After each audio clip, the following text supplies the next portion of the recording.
Hello, everyone. Welcome to UMD Media's weekly show, The Edge Panel. Today, we'll be talking about reading Eritrea right. And it's my pleasure to have the panelists for the show. And I have Dr. Solomon Nasgabu, Marcia Kidan, and Mehratab Zorabrok. Reading Eritrea right. As usual, we'll start with the first segment of the show, what stood out for each panelist. Dr. Solomon, welcome. And what stood out for you during the past week? Thank you, Dr. Getachew. I hope you can hear me clearly. Yes, All right. they're good. It sounds to be a little muted on your side. So, what stood out for me this week, over the last couple of days, there are some developments which seems to amp uh, the war or political climate. One is the statement from Eritrea, which seems to indicate from a language that many of us are familiar with, that Eritrea, the regime in Eritrea seems to be prepared for another war. From the Ministry of Information editorial, which we can see on the screen now, seems to indicate an imminent war and preparation for war, particularly the last sentence or the last statement in that editorial, which often speaks the position of the regime. So even though we have heard so many reports that there are movements across the border from much of the area around Tigray towards mobilization of armed forces, armored divisions, digging trenches, and some movements from one place to another. But this editorial, I think, reaffirms the position and the intention. Something is happening. Second development is the election in Somali of a new president, a former president, Sheikh Hassan Mohammed, particularly who have shown good hands in stabilizing Somalia from Al Shabaab and particularly taking control of the what was to be a heyday for purity.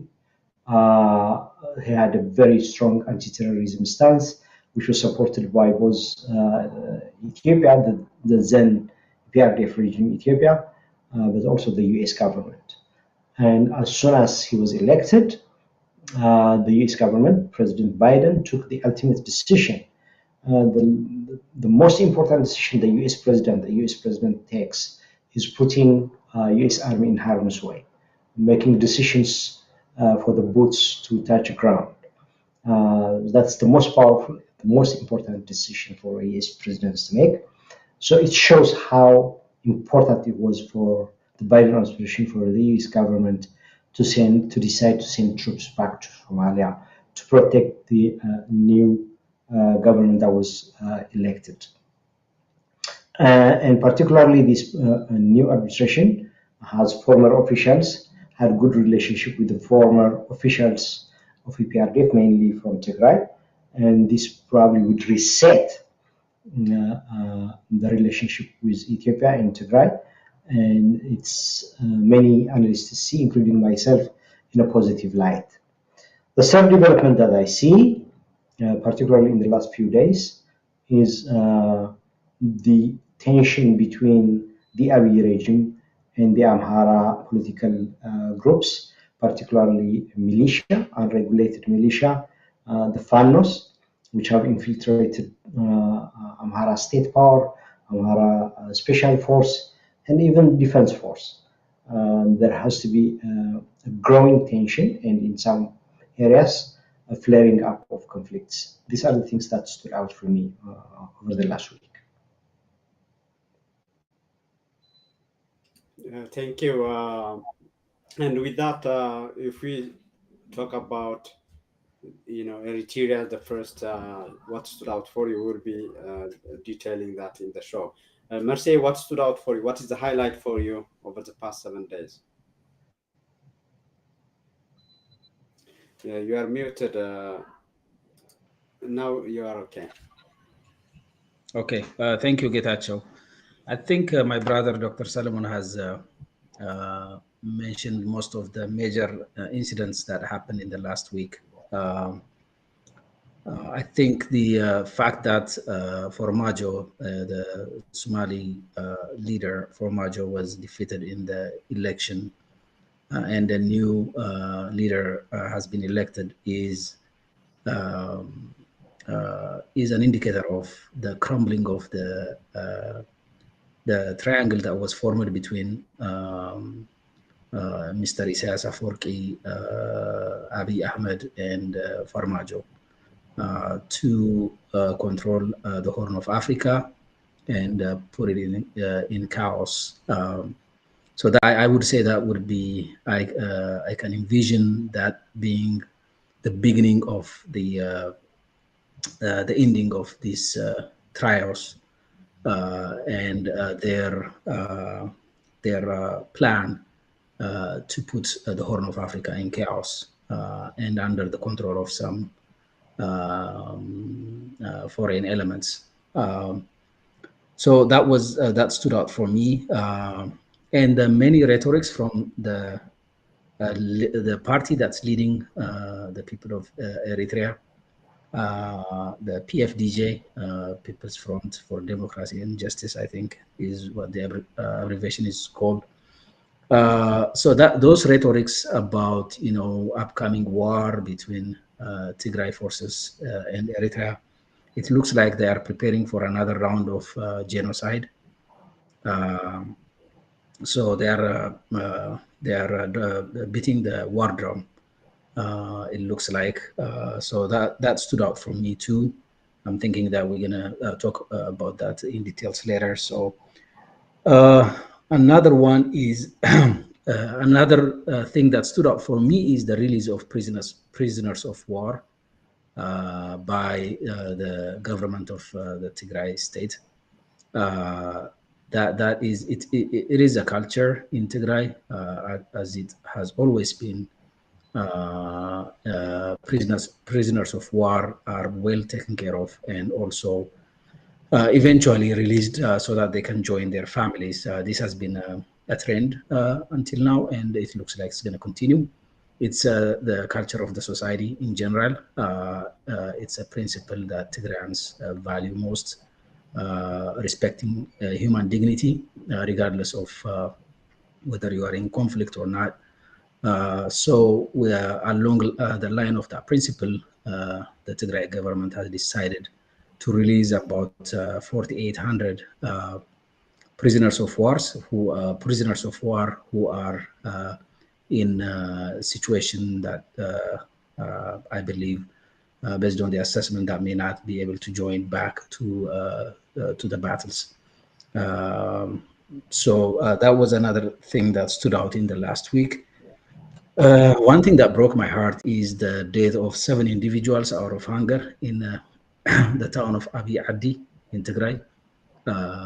Two of which, from what I heard, I believe, committed suicide because they couldn't feed their children.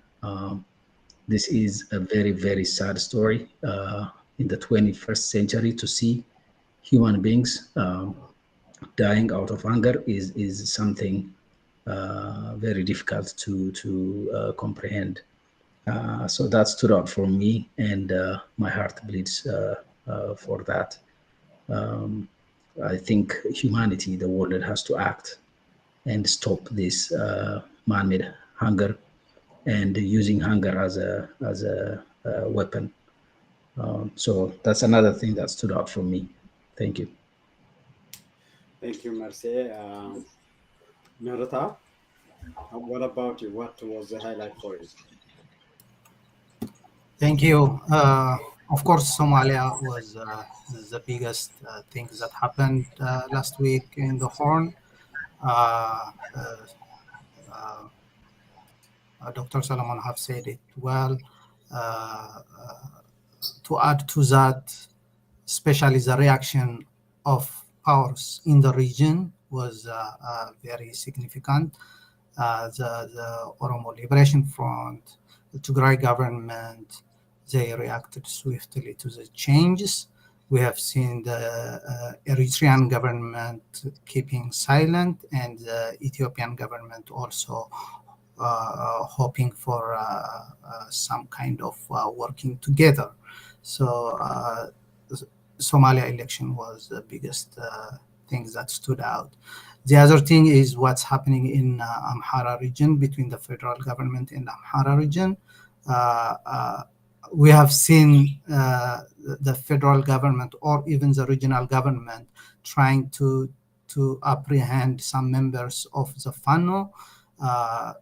So far, it was focused on lower level militants, but this week we have seen the arrest grew to big figures like the special force commander, which we are seeing on the screen now. We have also heard they are trying to apprehend another FANO leader by the name Zaman, I think. So we have seen this going up the levels of the ranks as opposed to lower level militants being chased and detained before this week. The third thing that stood out for me is there is a picture of a woman with her baby that passed out on the streets of Maqala. The picture is taken by a journalist, Madhin Gabrasilase. It's very sad to see our people go through this, and we can't be patient. I mean, I know it's all in favor of patience that our government has been saying that they are trying to pursue a peaceful way. Peace is always good, but we still have people dying, like Mercy said earlier. We have seen also these very heartbreaking situations coming out of Tigray. It really needs calls for a solution. That's very sad to see this woman in the screen that we are seeing. That was very significant for me. That really touched my heart, and a lot of people were kind of giving their reactions to it, deservedly, of course. Those are the three things that stood out for me this week. Thank you.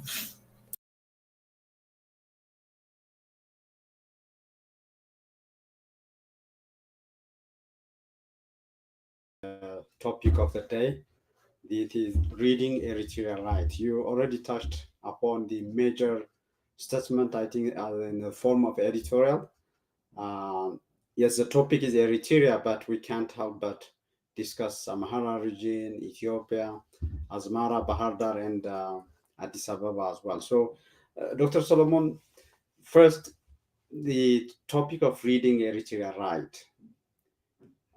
The assumption is there is a potential now, and there was in the past that Eritrea could be read wrongly.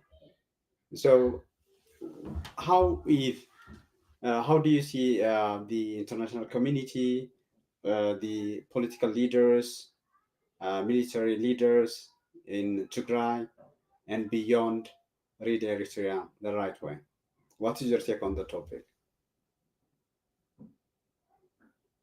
You are muted still, I guess. Thank you. There are, I think, some things that stay permanent, and there are some things that one has to evaluate most recent developments. What's long-term outlook on the regime in Eritrea is it has been an established pattern that this regime is a force for destabilization. It's the worst regime that has happened in the Horn of Africa that for decades is inimical to peace and security in the region and is inimical to growth, development, and good governance in Eritrea. That is already on record. Reports after reports, both on human rights violations and other abuses, including atrocities, war crimes, crimes against humanity, that are well documented against this regime. That's not going to change. The most recent developments is the force of alignment of the regime, which decided to ally itself and attract element of a bigger configuration by attaching itself to Russia and Russia's position in the war with Ukraine. On a number of UN meetings, of the few, very few countries that sided with Russia, Eritrea was the leading one, and is trying to draw Russia into the Red Sea, the Horn of Africa, which would bring a much wider war against the United States and Western countries as well. So a record of destabilization, and then now an attempt to draw in Russia into this region. And I think that is a pattern already established, and the US government and others are carefully watching this. And one of the moves President Biden decided to send troops to Somalia, I believe, has this in the back of his mind. I think that was one of the most important decisions I would assume that he had to consider when he's sending, was not just Al-Shabaab, but whoever was behind Al-Shabaab, whoever is the most important in serving as a destabilizing force, both for Somalia and for the region. And Biden had Isaias in mind. The second piece is how he aligns within this established pattern, how Eritrea and Isaias react towards these developments, troop movements. So, and particularly Abiy's reaction, given this message, which I assume he got from particularly. So one thing let me take a step back. In making a decision to send troops to protect Somalia and the Horn of Africa against a new destabilization, I think the forces behind this decision were the Department of Defense, US Department of Defense, as opposed to the State Department. The State Department effort over the last few years, the record shows very mixed at best, at worst, probably exacerbating the situation. Their engagement, involvement, or lack of it in the Sudan hasn't resulted in any productive way, and particularly in bringing peace in Ethiopia, particularly in relieving the humanitarian crisis in Tigray, and in removing Eritrea or Fano from Tigray. Their record shows, their record shows very weak or poor. Now, the Department of Defense comes with a much bigger agenda, and I assume presents its agenda to the president, who makes a decision. This is serious enough within very short period of time, makes a decision to send troops. So Isaias is going to react to this new development. How does he react? We cannot be sure. He may react to destabilize further by aligning his forces with the Amhara Fano. He is already present in the ground, so by making it worse, both in Addis and the rest of Ethiopia, by destabilizing the entire country, he makes it worse. And he has shown this trait before, so that's not new thing. Or he may decide a larger cloud is looming, much larger forces are coming together. He may decide to protect his region and to entrench himself around the border area. So any of these developments are possible. Okay. Did we lose Dr. Solomon, or you are done? I'm done. Sorry. Okay. Great. Because there was a video I issue. just want to give the other panelists a chance to reflect on this. Okay, great. Thank you. Yeah, Marcia, you can reflect on what Dr. Solomon said, but the question remains the same. How should Asmara be read by any of these actors, domestic, including Abiy? For example, one of the, I think, notorious social media or online channels that usually gives an idea on what Abiy Ahmed is thinking, posted today on the Amhara Asmara relationship in relation to the arrest of the general. So let me just play that clip, and any of the panelists can comment on that as well. ዋናው ነገር የአቶ ተፈራ ስስብልት ማስለቀቅ ነው የመጀመሪያው። ከወይዘሮ መነን ነፃ ማውጣት፣ ሰውየው መመለስ፣ ወደ ጡረታው መመለስና አፉን እንዲዘጋ ማድረግ ነው የመጀመሪያው ፕሪንሲፕል። ከዛስ ኢሳያስ ሼባው አርፎ እንዲቀመጥ መንገድ ነው። እሺ፣ በእኛ ጉዳይ ጣልቃ እንዳይገባ ማለት ነው። ያም ሆኖ ለማንኛውም ነገሩ በቁጥጥር ስር ውሏል ነው። Merci. Yeah, thank you. So what I would like to do is, Dr. Solomon, I think, analyzed the current situation well. But I would like to kind of get to the basics and really, how do we read Eritrea in general? It's very important to understand the context and the basic assumptions that we take. Sometimes we get taken by the current situations and we forget the bigger picture. One thing that needs to be known is that the regime in Eritrea is an enemy not only to the people of Tigray or the rest of the people of Ethiopia, but also it's an enemy of its own people. So this has to be known. So as we read Eritrea, we have to know that the people of Eritrea fought for their independence and aspired to have a democratic and free state.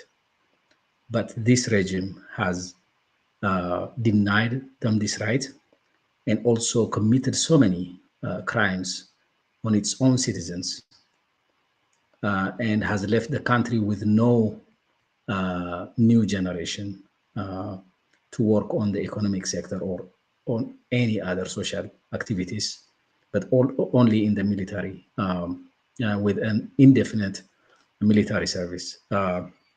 So this is a regime that has devastated Eritrean economy, that has devastated Eritrean livelihoods, that has devastated Eritrean families before it came to Tigray and destroyed Tigray's economy and committed genocide.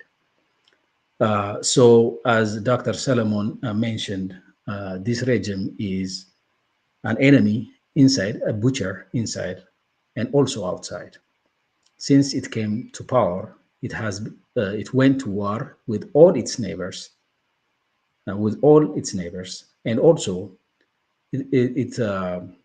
it gets involved in wherever it gets an opportunity to create problems, as long as in Sri Lanka, Congo, and other places. So it's a very notorious regime, very ruthless, so ruthless that it left the country with no economy, with no social livelihoods, with no family livelihoods. Very notorious. And we saw what they did when they get opportunity to the people of Tigray. They have committed genocide. So as we read Eritrea, we have to understand that this is a regime that has committed crimes not only on the people of Tigray and also the people of Ethiopia, but it has committed crimes on its own people too. So we have to really understand that. That's one key thing we have to take, we have to account for as we discuss and try to understand Eritrea. The other thing is the fate of the people of Eritrea. is intertwined with the fate of the people of Tigray. These two people have a common fate, a common problem. So it's very important to understand this as we try to understand and read Eritrea, or try to understand and read Tigray. We have a common fate. Neither can grow and the other fail, or if one succeeds, the other needs to succeed too. So we have to understand this. As we read Eritrea, we have to understand that fact. So when we look at the current situations, this regime survives by creating conflicts, by making sure the people of Eritrea is always afraid of some enemy out there. That's the only way it survives in Eritrea. Otherwise, if peace comes, then the people of Eritrea will demand constitutions, will demand democratic systems, will demand economic activities. All these are blocked and controlled by actually one man, Isaias Afwerki. So one thing I think all peace-loving people, all peace-loving entities should understand is if we need to have peace in the Horn of Africa, the first step is not only to get rid of this regime, but also to hold these criminals accountable to the crimes they committed, not only in Tigray, but also to their own people. And also, we still have to bring the people of Eritrea out of the cold. We still have to bring them so that they can express their wishes. They have freedom. They can express their thoughts. After that, I believe the fate of the people of Tigray and other neighboring people like Afar and Eritrea is together, I believe. I believe eventually there has to be some kind of arrangement so that these people together can prosper. That's the only way they can prosper. If they keep fighting with one another, this vicious cycle of one destroying the other will continue. If this generation needs to stop that, we have to think about how can we coexist, how can we create a common platform so that we can see the future together, so that we can build a future for our next generation. So as we try to read Eritrea, we have to know that our fate, our destiny, we have a common destiny. We have a common fate. So that's all I would like to say. So this regime is, removing this regime is a key to peace in the Horn of Africa, I believe. Thank you. Thank you, Merce. You touched upon the way out as well, and in terms of the future. Merata, what's your reading of Eritrea? The internal dynamics, the external factors beyond the region as well.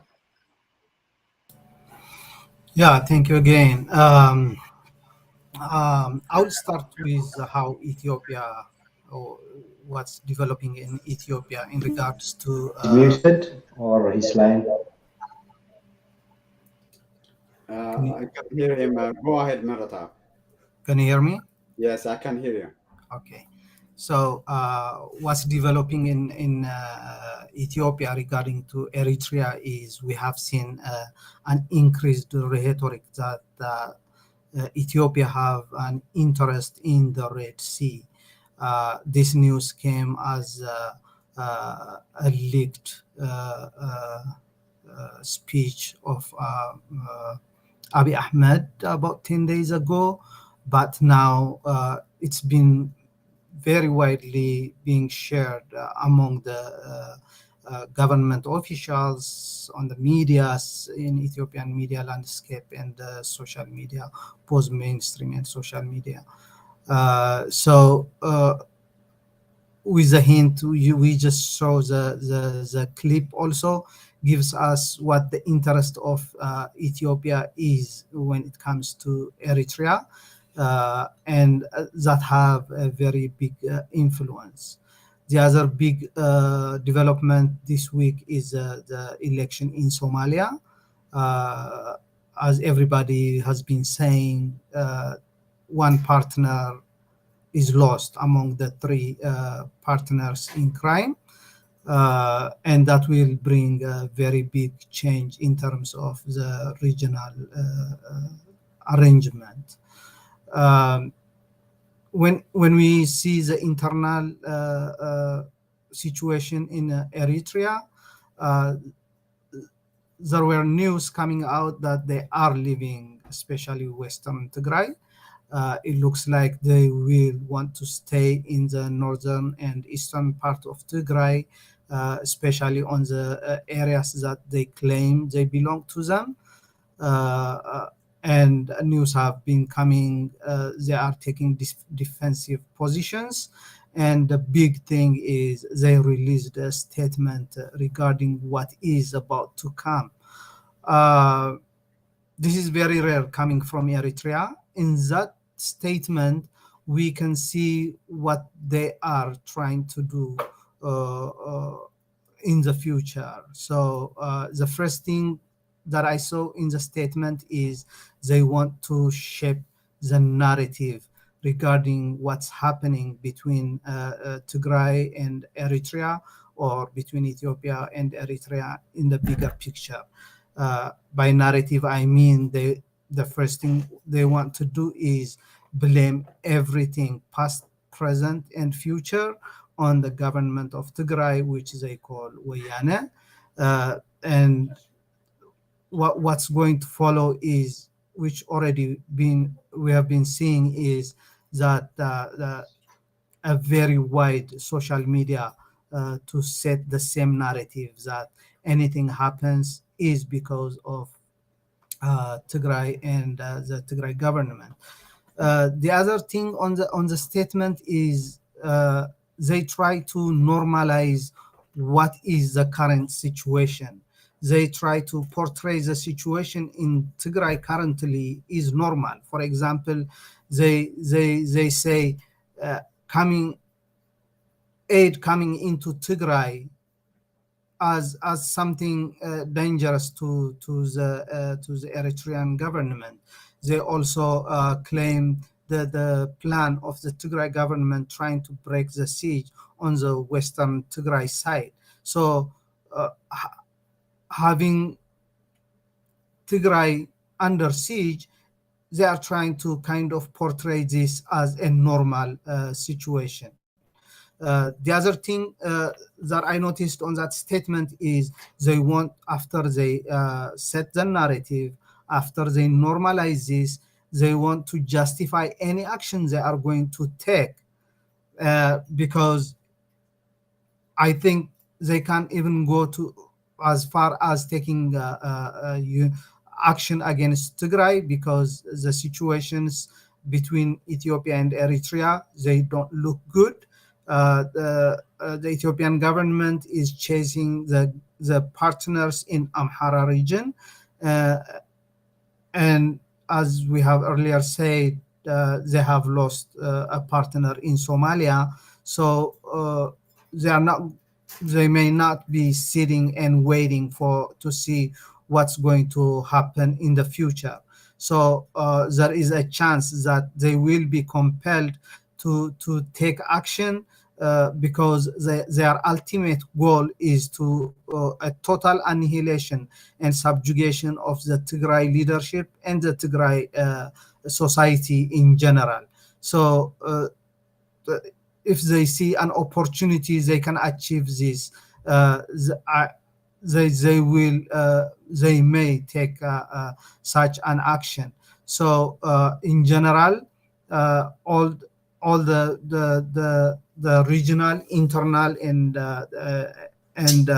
neighbor situations shows that Eritrea is in a very desperate but more dangerous to others, not always to itself being dangerous, but it is more dangerous to others, especially in relation to Tigray.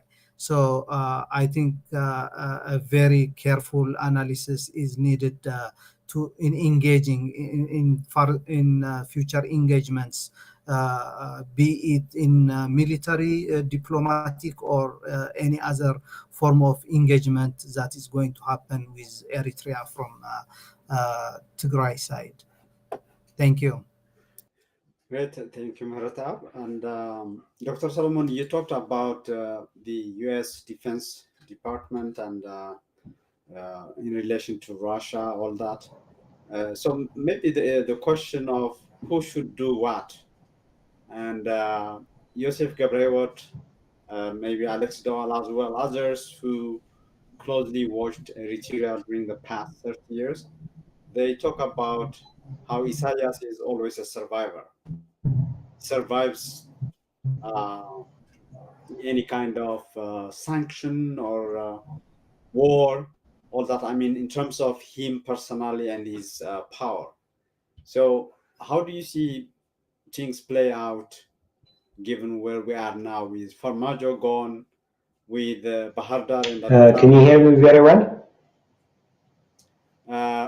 yes, I think you are not hearing us well because, yeah, I think he was he just left, so he will come back. Mercy, you can deal with the same question of how Isaias could or may not survive this, and who should do what in relation to what you are saying about the fate of the Eritrean people and the Tigray people and the region in general. Yeah. So one of my key assessment of the Eritrean situation is that the world has failed the people of Eritrea. The people of Eritrea have been suffering under this regime for more than 30, maybe about 35 years. Uh, so this is about time that the world needs to act and bring the people of Eritrea out of the cold. This regime has caused so much pain in its own people, so much devastation in its own people. It destroyed the country. It it destroyed the livelihoods of the people of the Eritrea. Now it has come to Tigray and has committed genocide. So Isaias Afwerki in person and the regime in general, they have to be held accountable. So all peace-loving entities of the world, and more specifically, the United Nations, the African Union, need to act. Need to act, both gesture-wise and also with action. With action, and bring this regime to justice, and also bring the people of Eritrea out of the cold. Let the people of Eritrea decide their own destiny. And as I said earlier, when they are given that chance, I believe that not only the people of Eritrea, the people of Tigray, people of Afar, when they are free and are free to express their opinion, they will understand that they have a common destiny. So it's very important that we hold this regime accountable, as Tigrayans, and the Tigrayan government has a responsibility to make sure this regime is held accountable for the genocide it committed in Tigray. It's not only that. This regime has to pay the compensation that for the damage it caused in Tigray, for the factories, clinics, health facilities, educational facilities, and other facilities that it looted from Tigray. So, as the government of Tigray will have to pursue any opportunity that brings this regime down and also holds the leaders accountable. One thing I always try to stress, though, is that we have to separate the people of Eritrea from the regime. The regime has committed crimes not only the people to the people of Tigray. It committed crimes to its own people. As a Tigrayan, I call for our government to pursue any opportunity it gets to bring this regime down and also hold it accountable. But this responsibility also falls to all those international organizations that are established for collective security of humanity. They have to hold this regime accountable for the crimes it committed to its own people, but also for the crimes it committed in Tigray. When I say that, that includes those powerful countries who have both the moral and legal responsibility to keep peace and balance in this world. They have to. They have been ignoring this regime as it commits crimes on its own people and also as it creates problems all over Africa and the rest of the world. This is about time that we say enough and this regime goes down and also the leaders face justice. Thank you. Thank you, Mercy. Dr. Solomon, you are back now. So I don't know if you heard the question. So the question is building on what you said about what the US is doing. In general, who should do what given the current dynamics, the variables all of you talked about, from Mogadishu to Bahardar, Addis Ababa, and Asmara, and how you see things play out given all this. So I believe it was yesterday or a couple of days ago. Brookings Institution was having a panel discussion where Jeffrey Feltman, the last envoy before Fatherfield, was shuttling between the Horn of Africa countries as envoy or a special envoy of the Biden administration, who left that position several months ago. And one of the questions were what the future holds for the Horn. And I think he was trying to be too conservative or generous, but he didn't want to live without remarking of the future of the Horn and the role of Isaias. And he did say he doesn't see Isaias in the next 10 years that he would be out. I think he was trying to be very diplomatic or very conservative about it.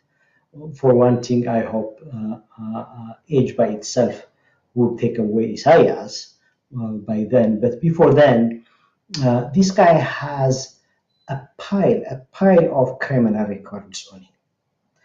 Criminal records that he perpetuated against civilians, individuals, communities in the entire Horn of Africa, not only for perpetuating and instigating war that have proven to be disastrous for the country and for the region as a force of destabilization, that countries who want peace in the region, including international community, should have supported the removal of this guy. But there are criminal records, both on human rights, but on war crimes, atrocities, and crimes against humanity that have been well documented. The international community, The Hague, and others should have by now released arrest warrant against this guy. An arrest warrant like they did for al-Bashir and others as well. But this guy, Isaias Afwerki, has more to account for against his own citizens, but against the entire region, particularly for masterminding the genocide on the people of Tigray. He's the number one responsible for the genocide on the people of Tigray. There are many accomplices that would have to face justice nonetheless Abiy Ahmed, but primarily Isaias Afwerki needs to be brought in front of justice, whether be it within Tigray or The Hague.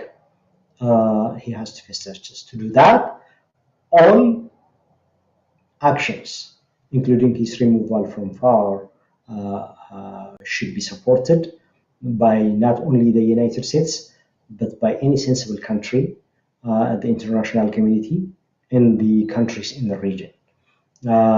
If anyone, and particularly the Tigray Defense Forces, have a responsibility, both moral responsibility and political responsibility that emanated from assuming as the defense force of the people of Tigray to make sure he is brought and faces justice within Tigray, as long as that's possible and they are capable of doing that.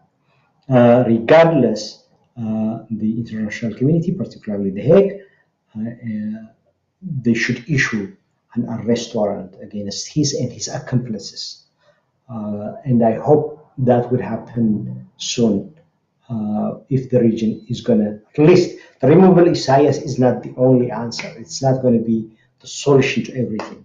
But he is the not only the worst guy, but the enabler in the destabilization and the expansion of terrorism within the Horn of Africa.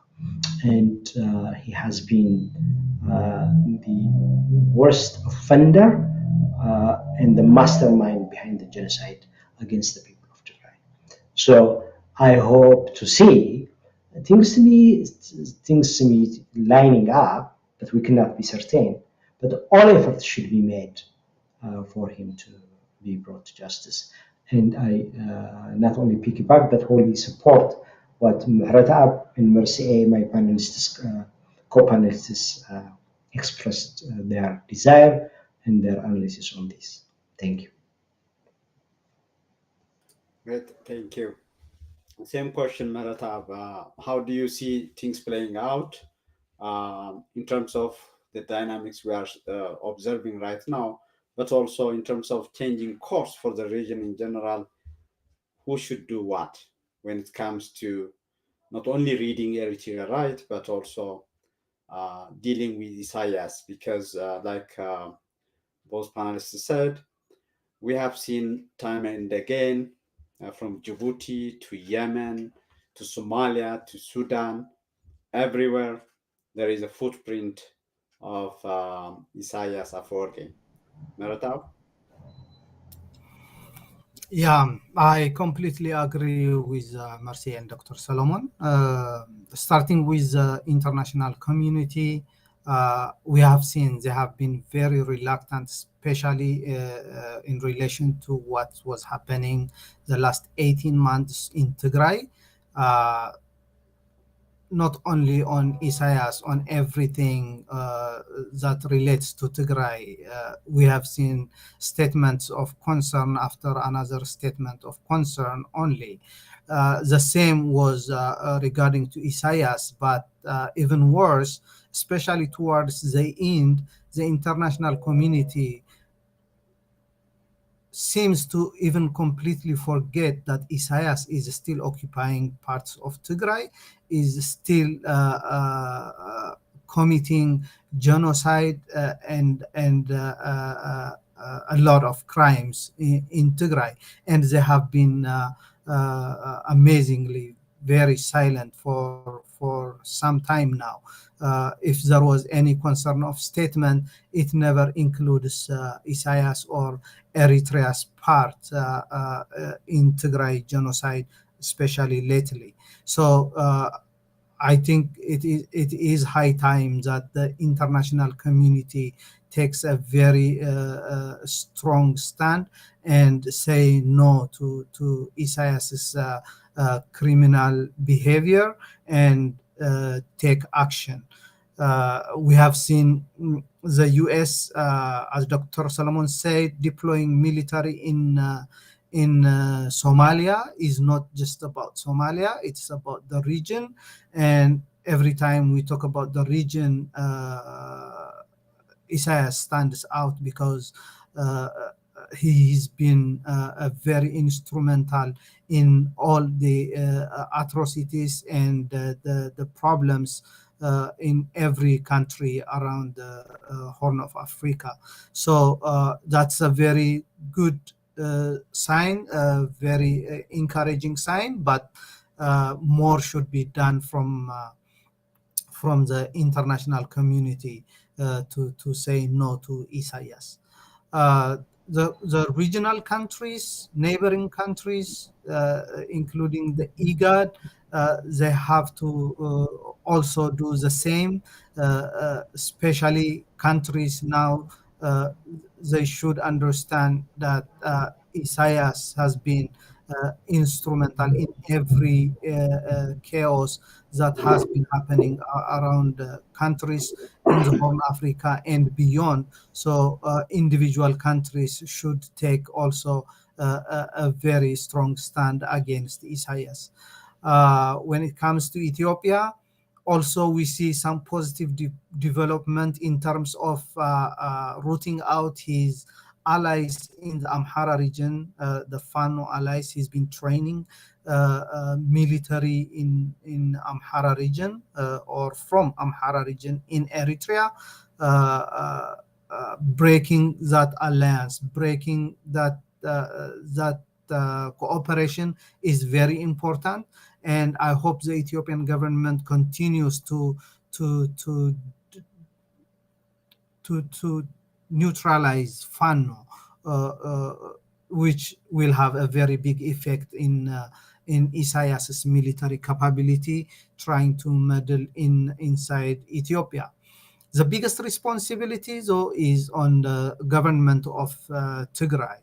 Uh, we are expecting the government of Tigray will deal with Isaias decisively. As Mercier and Dr. Solomon said, uh, Isaias should be held accountable for all the atrocities he committed in Tigray. People of Tigray should be compensated for all the losses. Uh, Everything should be done to bring him to justice. Not only that, to make sure Tigrayans are compensated for the loss of property, for the loss of livelihood, and all that. So everybody has a part to play. I hope everyone stands with the same voice and says no to Isaias, and we see the end of the regime in Eritrea for a peaceful Horn of Africa and beyond. Thank you. Thank you, everyone. And we will go to the final thoughts for the day. Before that, I just want to make a couple of announcements. Tomorrow, I will be back with Dr. Mohammed Nur Hussein on the topic of Tigray. Do Black lives really matter? That's the question I will be asking Dr. Mohammed Nur Hussein.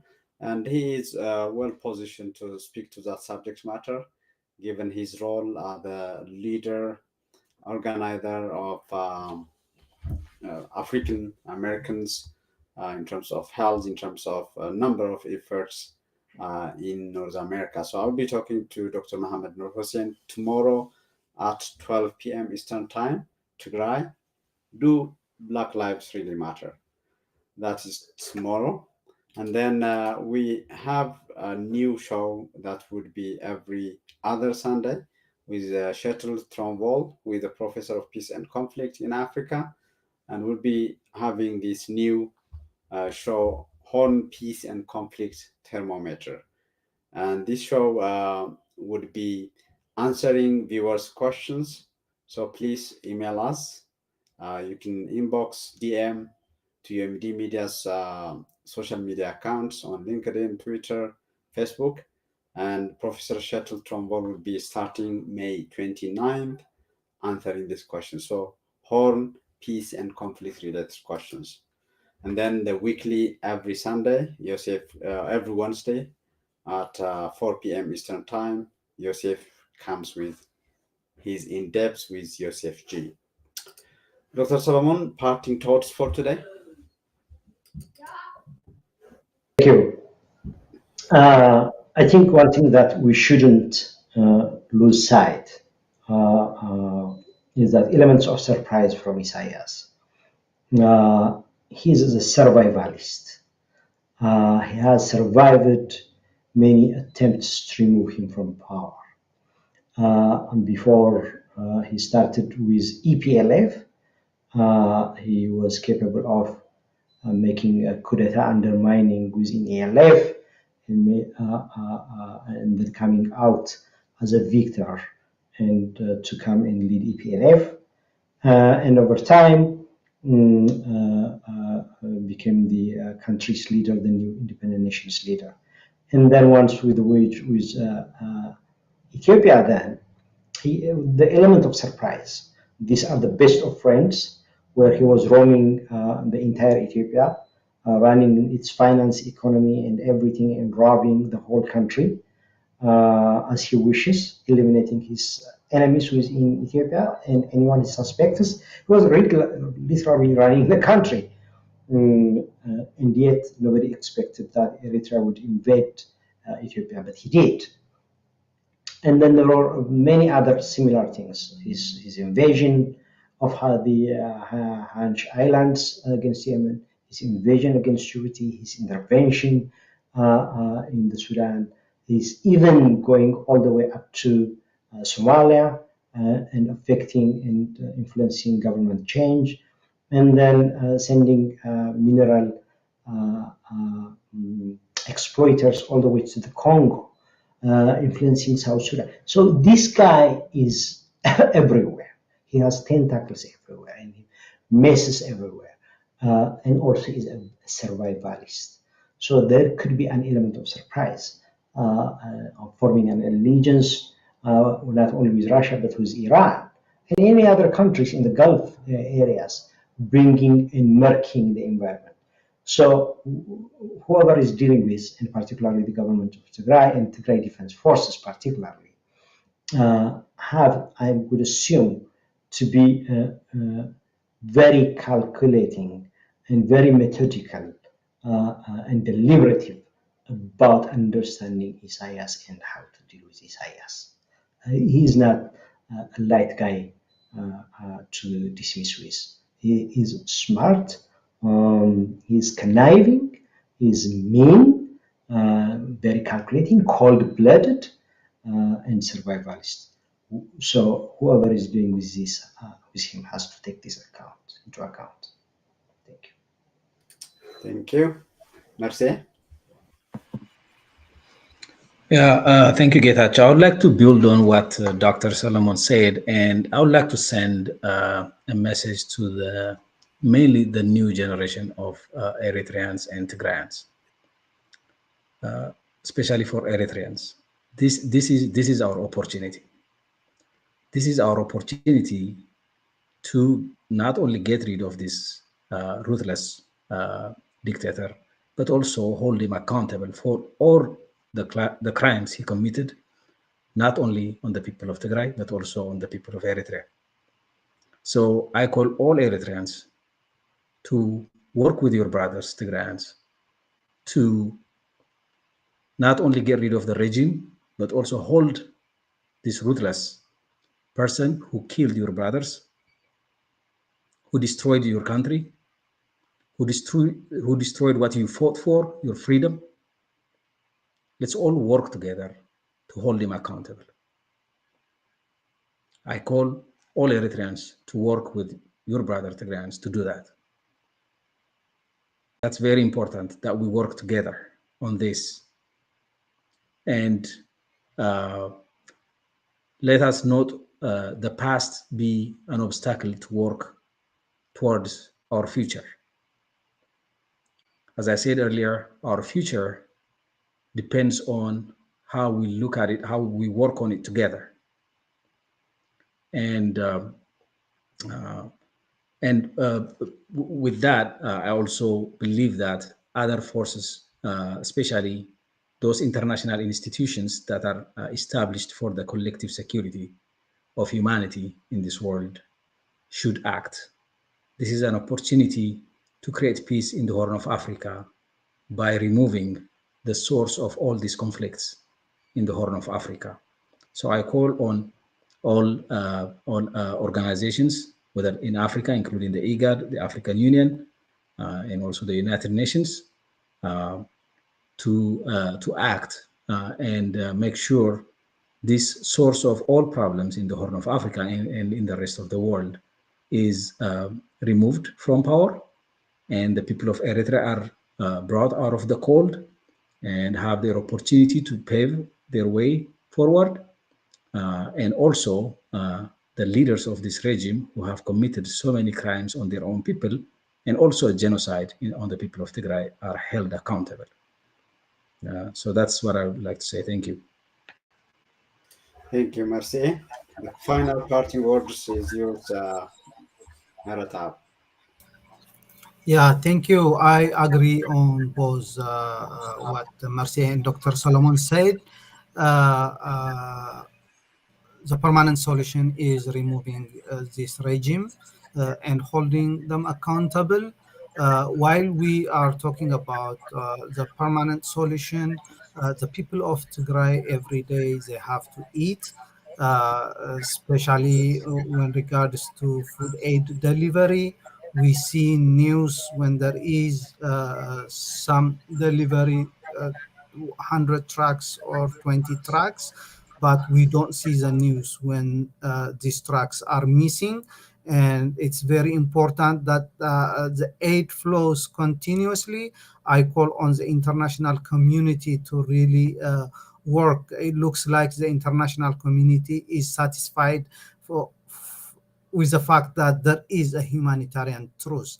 I was listening to the State Secretary Blinken yesterday on one show. He looks kind of happy with achieving the truce, but the effect is if the humanitarian aid is not flowing, we can't say this is a successful story. So it's very important humanitarian organizations really stress on this and work on to have unfettered and continuous access to aid and delivery of this aid to the people of Tigray. That's all I have to say, and thank you, everyone. Great. Thank you so much, all panelists. That was a great show, and hope to see you again in yet another show. You have been following the H panel live on Facebook, LinkedIn, YouTube, and Twitter. And today's topic was reading Eritrea right. And tomorrow I'll be back with Dr. Mohammed Nur Hussein, who will be talking about Tigray. Do Black lives really matter? And that's the question I will be raising with him. And please tune in live to UMD Media channel, and it will be at 12 p.m. Eastern Time. That was the show for today. Good night from here.